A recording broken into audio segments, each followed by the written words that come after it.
Putin doesn't seem like the kind of guy who gets shaken up easily, but a tactic being used by the Ukrainian army seems to have caught him totally by surprise. But what is this new tactic that some commentators have dubbed thunder runs? Did Ukraine invent an entirely new style of warfare? Here's why Ukraine's new tactics are so effective and why the Russian army is no longer dreaming of victory, but how to survive. After months of grinding warfare, in early September, Ukrainian forces launched an offensive operation in two places at once. Once toward Kherson in the south, the other directed at the Kharkiv Oblast in the northeast. The counterattack quickly shattered the Russian perimeter around Kharkiv, liberating the city, its strategic rail hubs, and dozens of adjacent villages that for months had been under Russian occupation. This sudden advance surpassed even the most optimistic expectations. When it started, few believed the operation could achieve more than small territorial gains. But when it ended, Ukraine had not only inflicted a massive psychological blow against its enemy, it had also liberated several thousand kilometers of territory, captured huge numbers of prisoners and equipment, severed vital lines of support, and sent Russian forces fleeing in panic. They were so desperate to escape, Ukrainian residents even reported cases of Russian soldiers putting on civilian clothes and trying to flee on stolen bicycles. Did this mark a turning point in the war? As the conflict drags on, it's hard to say, but while the counteroffensive's broader impact remains unknown, few can doubt the tactical prowess of the Ukrainian forces that was on full display. So what made such incredible advances possible? In order to understand the devastating tactics at the heart of Ukraine's recent success, first we need to look at the concept of maneuver warfare. Tactical mobility has been a pillar of effective warfare for thousands of years. The concept of maneuver warfare relies on a combination of initiative, deception, speed, and disruption to exploit enemy weaknesses. It is basically the opposite of attritional warfare, where one army tries to outlast the other over a long period of time. Rather than solely focusing on engaging and destroying enemy forces in the field, maneuver warfare seeks to isolate, strangle, and sever the support structures that sustain them with a small number of decisive actions. This often means avoiding forward strongpoints altogether, instead probing areas of weakness and striking the enemy where they least expect it. These surprising breakthroughs sow chaos and confusion and can, under the right circumstances, erode the enemy's will to fight altogether. History is filled with examples of effective maneuver warfare. It's perhaps best epitomized in history by the highly mobile horsemen of the Eurasian steppes, Hannibal's forces at Cannae, and Napoleon's legendary combinations of cavalry and fast-marching infantry who dominated European armies with deception and speed. Modern commanders continue to preach battlefield mobility as a non-negotiable tenet of successful warfighting. Of course, the industrialization of warfare in the mid-19th and early 20th centuries changed everything. The introduction of trains, trucks, and tanks to the battlefield made it possible for armies to achieve massive breakthroughs by concentrating mobile mechanized formations at weak points along enemy lines. Perhaps nothing has embodied this doctrinal evolution more than the images of German panzers rolling across the Low Countries in the early 1940s. The German Blitzkrieg certainly embodied maneuver warfare at its finest, incorporating innovative technologies and tactics to achieve notable early successes during World War II. But while many have drawn parallels between German Blitzkrieg tactics and the recent offensive in Ukraine, the Ukrainians have applied the concept of maneuver warfare on a far narrower scale. Rather than closely coordinating air and mechanized ground assets to destroy enemy forces on a broader operational level, like the German Lightning War sought to achieve, the Ukrainians have employed what some commentators have labeled thunder runs to shift the strategic initiative into their favor. So what exactly is a thunder run? Sometimes called a light strike, reconnaissance in force, or reconnaissance by fire, thunder runs call for high-speed, heavily armored military convoys to plunge deep into enemy territory, bypassing unimportant cities and defensive strongpoints in a bid to get behind and destabilize the enemy's rear. Provoking fire, identifying vulnerabilities, moving on and doubling back where necessary, thunder runs create an illusion of overwhelming force that unleashes a debilitating psychological impact on those who encounter them. When it works, the results are spectacular.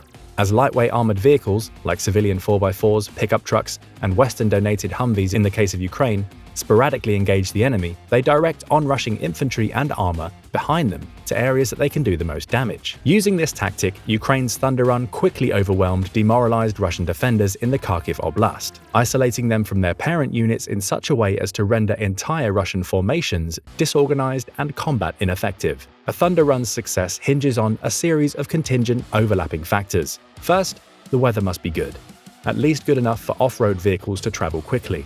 Second, there must be a promising window of opportunity, one in which the enemy suffers from faulty intelligence, low morale, poor command and control, or exposed logistical lines. Third, the onrushing forces must avoid overreach, meticulously planning each phase of the advance while establishing safe and secure lines of support.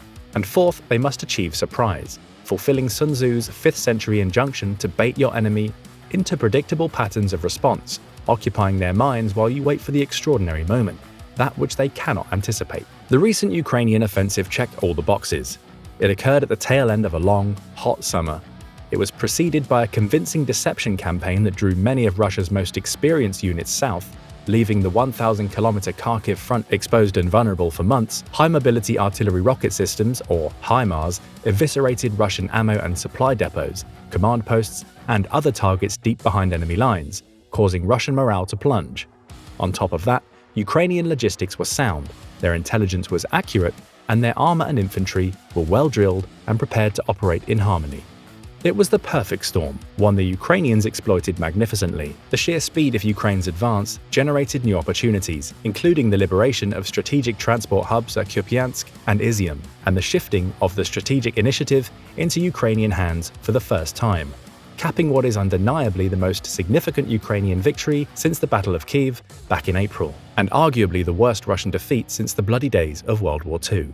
But the offensive was far from the only case where daring mechanized thrusts deep into enemy territory yielded incredible results. During World War II, small groups of plucky special operators drawn from the corners of the British Empire formed the core of the Long Range Desert Group, or LRDG, a unit whose actions prefigured the modern Thunder Run with their focus on strategic reconnaissance, infiltration, raiding, and sabotaging behind enemy lines. Commandeering specially equipped light trucks and jeeps, the LRDG plied their trade in the vast desert sands of North Africa. They spent long days patrolling, probing, and penetrating enemy positions. Stripping heavy windscreens, doors, and hoods to save weight, desert operators outfitted their vehicles with a bristling array of machine guns, cannons, grenades, and explosives for any conceivable situation. They exuded individuality and initiative. Most would have felt right at home with modern Ukrainian soldiers firing RPGs from the back of haphazardly armored Toyota 4x4s, lurching forward in great bounds towards the Russian frontier.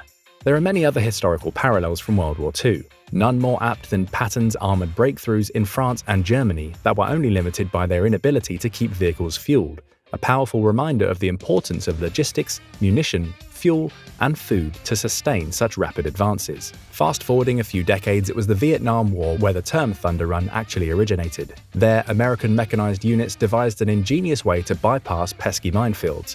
Ironically, by assigning heavily armored M48 Patton tanks to plow forward and simply trigger the mines, rather than spend time and energy clearing them individually. Though the Thunder Run's mine-clearing tactic was inherently dangerous, it prevented operations from bogging down and created the conditions for a deadly ambush. It was only 2 decades ago, during the American invasion of Iraq, that the term evolved to encompass the raid-like qualities we now associate it with. Employed in Iraq to devastating effect, the high-speed American convoy attack into the heart of Baghdad in the spring of 2003 serves as the most obvious point of reference to the recent Ukrainian offensive. When the American military embarked on Operation Iraqi Freedom, they knew toppling Saddam Hussein's regime in Baghdad would pose serious challenges.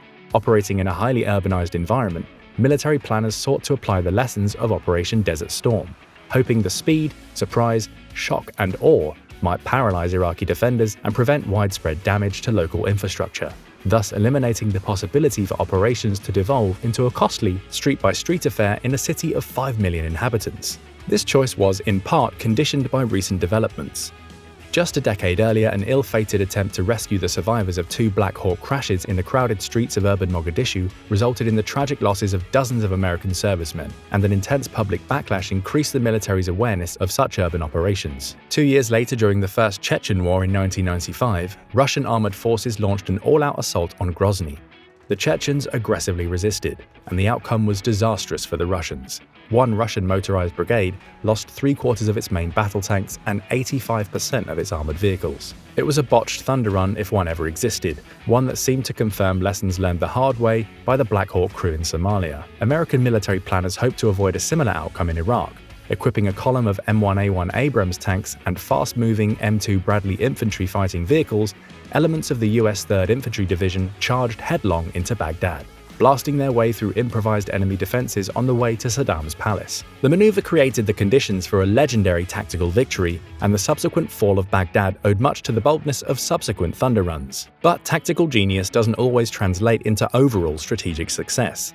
The bitter insurgency that emerged in the wake of the 2003 invasion serves as a reminder that military campaigns often have a way of defying expectations, something the Ukrainians will bear in mind as they consolidate their gains and plan future offensives. While it's tempting to argue that Ukraine should continue staging thunder runs to exploit their newfound gains, self-awareness and moderation are key. More often than not, ill-planned thunder runs can go terribly awry. None know this better than the Russians themselves, who followed up their catastrophic failure in Grozny by mounting an uncoordinated armored blitz on Kyiv earlier this year that quickly morphed into an untenable operational situation and an unmitigated strategic disaster. Benefiting from intelligence gained from captured prisoners, tactical flexibility earned by salvaging and repurposing hundreds of captured Russian vehicles, and increased firepower from vast stores of captured ammunition, Ukrainian forces will continue to reap the rewards of their daring operation.